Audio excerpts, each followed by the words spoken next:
আসসালামু আলাইকুম প্রিয় দর্শক। আগামী নির্বাচনে যে নির্বাচনটা আগামী ফেব্রুয়ারিতে হতে যাচ্ছে, সেই নির্বাচনে নানা ধরনের সমীকরণ কিন্তু এখন করা হচ্ছে।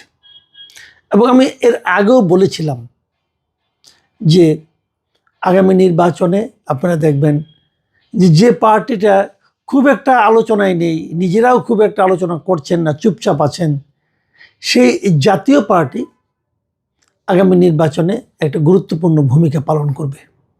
এটা হলো নির্বাচনী ইকুয়েশনের কথা বলছি। আমি কিন্তু জাতীয় পার্টিকে খুব ভালো কোনো পলিটিক্যাল পার্টি মনে করি না। আমি মনে করি যে আমরা যখন শেখ হাসিনা সরকারের সমালোচনা করি, শেখ হাসিনাকে যখন আমরা স্বৈরাচারী সরকার বলি এবং বলি যে তারা গণতন্ত্র হত্যায়, যে সে গণতন্ত্রকে হত্যা করার ক্ষেত্রে সবচেয়ে গুরুত্বপূর্ণ ভূমিকা পালন করেছে যে সরকার, সেই সরকারকে যখন আমরা সমালোচনা করি, আমি মনে করি সেই সমালোচনার একটা অংশ জাতীয় পার্টিরও প্রাপ্য। জাতীয় পার্টি যদি আওয়ামী লীগকে একেবারে ব্ল্যাঙ্ক চেক না দিত, একেবারে যদি সর্বাত্মকভাবে সহযোগিতা অথবা সমর্থন না করত, তাহলে আওয়ামী লীগের পক্ষে এতটা স্বৈরাচারী হওয়া সম্ভব হতো না। কিন্তু জাতীয় পার্টি কেবল কয়েকজন নেতা জাতীয় পার্টির তাদের নিজেদের স্বার্থের জন্য এভাবে আওয়ামী লীগকে নিঃশর্ত সমর্থন দিয়ে গেছে। 2014 সালে যখন নাকি একতরফা নির্বাচন হলো, যখন 153টা আসনে আওয়ামী লীগ বিনা ভোটে নির্বাচিত হয়ে গেল, তখন কিন্তু জাতীয় পার্টির একটা অদ্ভুত অবস্থা আমরা লক্ষ্য করেছি। সেটা হলো জাতীয় পার্টির যিনি শীর্ষ নেতা হোসেন মোহাম্মদ এরশাদ, উনি কিন্তু ওনার মনোনয়নপত্রগুলোকে প্রত্যাহার করেছিলেন। কিন্তু উনি প্রত্যাহার করলেও আওয়ামী লীগ গভর্নমেন্ট বলেছে যে না, উনি সবগুলি ওনার প্রত্যাহার হয় নাই এবং ওনাকে একটা আসন থেকে নির্বাচিত দেখানো হয়েছে। একটা আসনে আবার ওনাকে পরাজিতও দেখানো হয়েছিল, কিন্তু ওনাকে একটা আসনে কিন্তু নির্বাচিত দেখানো হয়েছে, উনি নাকি জিতেছেন। উনি বলছেন আমি প্রত্যাহার করছি, কিন্তু সরকার বলছে না, আপনি প্রত্যাহার করেননি, আপনি নির্বাচিত।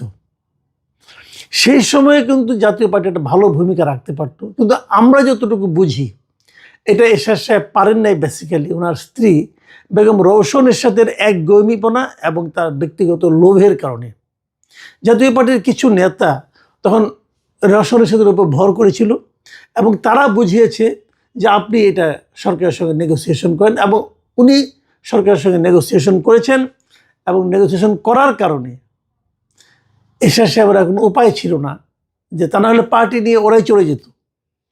এরশাদ সাহেবের উপায় ছিল না পার্টির সঙ্গে, মানে সরকারের সঙ্গে হাত মেলানো ছাড়া। এবং সেই সংসদে কিন্তু বিরোধী দলীয় নেতা কিন্তু এরশাদ ছিলেন না। এরশাদ জাতীয় পার্টির চেয়ারম্যান, কিন্তু উনি কিন্তু বিরোধী দলের নেতা ছিলেন না। বিরোধী দলের নেতা ছিলেন ওনার স্ত্রী, মানে যিনি নাকি পুরো নাটের গুরু ছিলেন আর কি। এবং ওনার সঙ্গে যারা ছিলেন তারা তো আপনারা সবাই যাদেরকে চেনেন, যে লোকগুলো, সেই লোকগুলি এখন কিন্তু আবার জাতীয় পার্টিকে ভেঙে আরেকটা জাতীয় পার্টি করতেছে। আমি সেটাকে বলি সরকারি জাতীয় পার্টি। মানে সবসময় একটা সরকারের সঙ্গে জাতীয় পার্টির একটা সম্পর্ক না থাকলে তাদের জন্য মন ভরে না। এরকম এবারও দেখছি আনিসুল ইসলাম মাহমুদ, ওনারা, ফিরোজ রশিদ, চুন্নু সাহেব, এরা মিলে একটা সরকারি জাতীয় পার্টির মতো করেছেন। এই অবস্থায় আমরা দেখলাম জাতীয় পার্টিকে নিয়ে প্রথম যে বড় ঝামেলাটা হলো যে গণ অধিকার পরিষদের সঙ্গে জাতীয় পার্টির একটা ঝামেলা, এবং তারা আন্দোলন শুরু করলো জাতীয় পার্টিকে নির্বাচনের বাইরে রাখতে হবে। এবং এই আন্দোলনের সঙ্গে আরও থাকলো কে, এনসিপি এবং অবধারিতভাবে জাতীয় জামাত ইসলামী। তারাও চাচ্ছে যে জাতীয় পার্টিকে নির্বাচন করতে দেওয়া হবে না। এই যে নির্বাচন করতে দেওয়া না হওয়া, এর কারণটা কি? এর কারণটা কিন্তু আর কিছু না। এখন দেখেন, আমি বলছি আপনাদেরকে, এটা হলো নির্বাচনী সমীকরণ ছাড়া আর কিছু নয়। এটা আমরা দেখেছি যে গত কয়েকদিন ধরে আমরা যেভাবে দেখি দেশে বর্তমানে যে রাজনীতি, যে যাই বলুক, বাস্তব সত্যটা হলো দেশে মূলত প্রধান রাজনৈতিক দল হলো দুটি, আওয়ামী লীগ এবং বিএনপি। আর তৃতীয় শক্তি হিসেবে থাকে জাতীয় পার্টি এবং জামাত ইসলামী।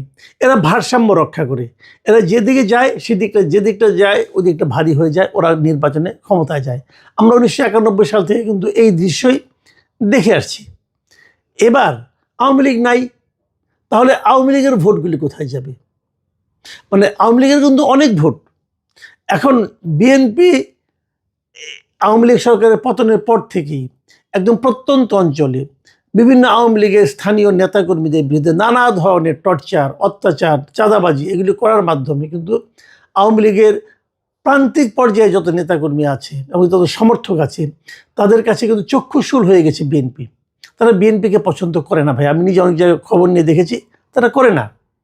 তো এই সময়ে তাদেরকে অনেকের সময় অনেক জায়গায় জামাতে ইসলামের নেতারা এই আওয়ামী লীগের এই নির্যাতিত অথবা দলীয়রূপে থাকার নেতাকর্মীদের অথবা সমর্থকদের, যাদের কোনো মানে সুনির্দিষ্ট কোনো অপরাধ নাই, কিন্তু তারা কেবল আওয়ামী লীগ করতে এটাই অপরাধ, এই জন্য তাদেরকে কিন্তু জামাতে ইসলাম সাপোর্ট দিয়েছে, আশ্রয় দিয়েছে, প্রশ্রয়ও দিয়েছে। সে কারণে জামাত আশা করছিল যে আওয়ামী লীগের ভোটগুলো তারা পাবে। আর আওয়ামী লীগের যে ভোট দিতে এতদিন, তারা যখন যে দেখবে যে ব্যালট পেপারে নৌকা নাই, তারা যদি কোনো কোনো একটা ভোট তো দেবে, তা কাকে ভোট দিবে? ধানের শীষ বিকল্প অথবা আপনার দাঁড়িপাল্লা অথবা সদ্য গজিয়ে ওঠা মানে শাপলা কলি, কোনটাই দিবে তারা ভোট? এটা নিয়ে কিন্তু একটা দ্বিধাদ্বন্দ্ব থাকতে পারে। গিয়েছে যখন, হয়তো একটা ভোট দিয়ে আসবে। সেখানে যদি লাঙল মার্কা থাকে তাহলে সেটা কিন্তু জামাতের জন্য একটা বড় চিন্তার কারণ হয়ে দাঁড়াবে। জামাত কিন্তু অনেক জায়গায় হিসেব করছিল যে তারা আওয়ামী লীগের এই ভোটগুলি পাবে, কিন্তু যদি লাঙল মার্কার একটা প্রতীক সেখানে থাকে তো সেটা কিন্তু আমি মনে করি যে জামাতের জন্য একটা বড় চিন্তার কারণ। এবং এই জন্যই জামাতও চাচ্ছিল যে জাতীয় পার্টিকে যদি নির্বাচনের বাইরে রাখা যায় তাদের জন্য ইজি হয় একটা ভালো রেজাল্ট করার জন্য। এবং সেজন্য আমরা দেখেছি জাতীয় পার্টি কোনো একটা অনুষ্ঠান করতে পারে না, জাতীয় পার্টি একটা আলোচনা সভা করতে গেলে সেখানে ভাঙচুর হয়, জাতীয় পার্টির অফিসে আগুন দেওয়া হয়েছে পর্যন্ত। কিন্তু এর প্রতিবাদে জাতীয় পার্টিকে আমি দেখেছি একটা অসাধারণ একটা টেকনিক, মানে আপনার এটাকে কী বলবো, কৌশলী ভূমিকা অবলম্বন করতে। তারা মুখে কিছু বলে না, চুপচাপ থাকেন। তাদের দু একজন নেতা আছেন যারা বিভিন্ন টকশোতে যান, সেখানে যে আবার খুব ভোকাল এবং খুব লজিক দিয়ে তারা কথা বলেন, কিন্তু তারা মাঠের রাজনীতিতে খুব একটা ভোকাল এবং অ্যাক্টিভ না, তারা চুপচাপ আছেন। এখন প্রশ্ন হচ্ছে, যদি আওয়ামী লীগ শেষ পর্যন্ত সিদ্ধান্ত নেয় যে তারা ভোট দেবে এবং যদি জাতীয় পার্টি নির্বাচনে অংশ নেয়, তাহলে সেটা কিন্তু আমি মনে করি পুরো নির্বাচনী চেহারাটাকে পাল্টে দেবে। জাতীয় পার্টিকে যখন নিষিদ্ধ করার কথা বলা হচ্ছিল, বিএনপি কিন্তু এই দাবিতে সায় দেয়নি। বিএনপি শুরুতে আওয়ামী লীগের নিষিদ্ধের ব্যাপারেও সায় দেয়নি, কিন্তু পরে নিষিদ্ধ যখন করা হয় তখন বিএনপি আপত্তিও করেনি। এবং আমার ধারণা বিএনপি এতদিনে বুঝতে পেরেছে যে ওই সময় আপত্তি না করে তারা খুব একটা লাভ করেনি। যাই হোক, সেটা অন্য হিসাব, এটা নিয়ে অন্যরকম আলোচনা হচ্ছে। ওই আলোচনা, আওয়ামী লীগ আলোচনায় আমি যাচ্ছি না, আমি আলোচনা যাচ্ছি জাতীয় পার্টি আলোচনা নিয়ে। তো এখন জাতীয় পার্টি নির্বাচন করতে পারবে কি পারবে না, এটা নিয়ে কিন্তু অনেক ধরনের কথাবার্তা চলছিল। তো আমরা এর মধ্যে দেখলাম গত শুক্রবার দিন আপনার মাগুরায় একটা অনুষ্ঠানে একটা কলেজের একটা ক্রীড়া প্রতিযোগিতা উদ্বোধন করতে গিয়েছিলেন আমাদের প্রধান উপদেষ্টার প্রেস সচিব। তিনি সেখানে বলেছেন যে জাতীয় পার্টি যদি ইলেকশন করে তাহলে আমাদের কোনো আপত্তি নাই। আমি ওনার কথাটা বরং আপনাদেরকে একদম হুবহু পড়ে শোনাচ্ছি। তিনি বলেছেন, জাতীয় পার্টি একটি স্বৈরাচারের দোসর পার্টি। অবশ্য জাতীয় পার্টি নিষিদ্ধ হয়নি, কিন্তু জাতীয় পার্টির ব্যাপারে আমাদের অবস্থান স্পষ্ট। তারা যদি ইলেকশন করতে চায় সেটা তাদের ইচ্ছা, তবে আমরা সবসময় বলবো, ইতিহাস বলবে, জাতীয় পার্টি স্বৈরাচারের ভয়ঙ্কর রকমের দোসর ছিল। এই যে কথাটা উনি বলেছেন, এই কথাটা কিন্তু আমি অস্বীকার করি না। আমি ওনার কথার এখানে আমি কোনো ভুল ধরতে পারবো না এবং ধরতে চাইও না। উনি যেটা বলেছেন সেটা হলো যে জাতীয় পার্টি তো একটা বৈধ পার্টি, উনি নির্বাচন করতেই পারেন। কিন্তু পরে আবার যে কথাটা উনি বললেন যে এরা স্বৈরাচারের দোসর ছিল এবং তারা মানে অনেক অন্যায় করছে, অমুক করেছে, ভয়ঙ্কর রকমের দোসর ছিল। এখন প্রশ্ন হলো, তার এই পরের কথাটা এটা কি কিছু মবকে উস্কিয়ে দিচ্ছে কিনা, এই জিনিসটা বুঝতে হবে। একটা কথা ওনাকে মাথায় রাখতে হবে, উনি কিন্তু কোনো পার্টি করেন না, উনি সরকারের একজন কর্মচারী, বেতনভুক্ত কর্মচারী। উনি প্রায়ই পলিটিক্যাল বক্তব্য দেন। এটা তো সরকারের, এটা যদি সরকারের বক্তব্য হয় সেটা কিন্তু উনি বলবেন না, উনি কিন্তু প্রধান উপদেষ্টার প্রেস সেক্রেটারি। কথাটা মাথায় রাখতে হবে। সরকারের কি ভূমিকা, সরকারের কি বক্তব্য কোনো বিষয়ে, সেটা বলার দায়িত্ব হলো তথ্য উপদেষ্টার, উনার না। এই জিনিসটা উনি কেন বারবার ভুলে যান আমি বুঝি না। উনি তথ্য উপদেষ্টা নন, উনি প্রধান উপদেষ্টার তথ্য সচিব। তো উনি জাতীয় এই সরকারের উনি মুখপাত্রও নন। কিন্তু উনি যেভাবে কথা বলেন, নিজের কথা, জাতীয় পার্টি আমাদের কোনো আপত্তি, আপনি কে ভাই? আপনি তো সরকারের কর্মচারী। আপনাকে এই জিনিসটা বুঝতে হবে। আপনার সিদ্ধান্তের উপর কিন্তু কিছু আসে যায় না। জাতীয় পার্টি ইলেকশন করতে পারবে কি না, এটা তথ্য সচিব সাহেব আপনার সিদ্ধান্তের উপর নির্ভর করে না। আপনি কেন, আপনি যার তথ্য সচিব মানে ডক্টর ইউনূস, উনার সিদ্ধান্তের উপর নির্ভর করে না। সিদ্ধান্তটা হলো আইনের উপর নির্ভর করে। যতক্ষণ পর্যন্ত আইন ওনাকে এই পার্টিকে নিষিদ্ধ না করবে, ততক্ষণ পর্যন্ত আপনি কি ভাবলেন, আপনার প্রধান উপদেষ্টা কি ভাবলেন, আপনার পুরো ক্যাবিনেট কি ভাবলো, এতে কিচ্ছু আসে যায় না ভাই। এই পার্টি তো নিষিদ্ধ পার্টি না, এই পার্টি নির্বাচন করবে, সমস্যাটা কি? তো এত অথরিটি নিয়ে কথা বলেন কেন? আপনার এটা বলার কোনো আপনি এখতিয়ারই নাই। আপনি বলতে পারেন জাতীয় পার্টি নির্বাচন না করার ব্যাপারে এখনো কোনো সিদ্ধান্ত হয়নি, এটা বলতে পারেন। অথবা জাতীয় পার্টিকে নিষিদ্ধ না করার ব্যাপারে কোনো সিদ্ধান্ত হয়নি, এটা বলতে পারেন। রাজনৈতিক নেতার মতো মেঠো বক্তৃতা কেন করেন আপনি? আপনার মানে একটু কন্ট্রোল আপনার থাকা উচিত। কেন থাকে না আমি বুঝতে পারি না। আপনি প্রায় থাকে না। যা হোক, আর কটা দিন, তারপরে তো সবই ঠিক হয়ে যাবে। তো আমি মনে করি যে আপনি তো এখান থেকে বেরিয়ে আসবেন, তারপর তো আপনাকে এই সমাজে থাকবেন আপনি, তাই না? কাজে কথাবার্তা সেভাবে বললেই ভালো, একটু নিয়ন্ত্রিতভাবে বলা উচিত আমি মনে করি। যাই হোক, সেটা ওনার প্রসঙ্গ। তো জাতীয় পার্টিকে যখন এখনও পর্যন্ত নিষিদ্ধ করা হয়নি, এবং আমি আর এর মধ্যে নিষিদ্ধ করার কোনো সুযোগও দেখছি না।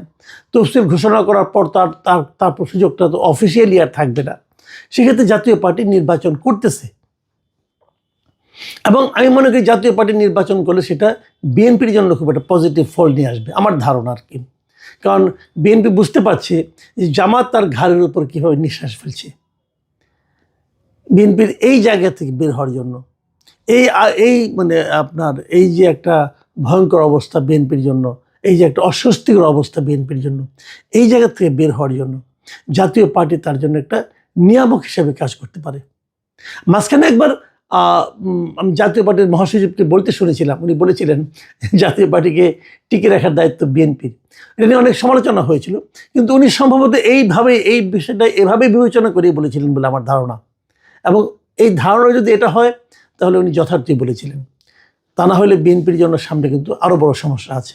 তো যদি জাতীয় পার্টি থাকে, তাহলে জামায়াতের রাজনীতি মানে জামায়াতের নির্বাচনী রাজনীতিটা কি হবে, সেটাও কিন্তু দেখার একটা বিষয় আছে।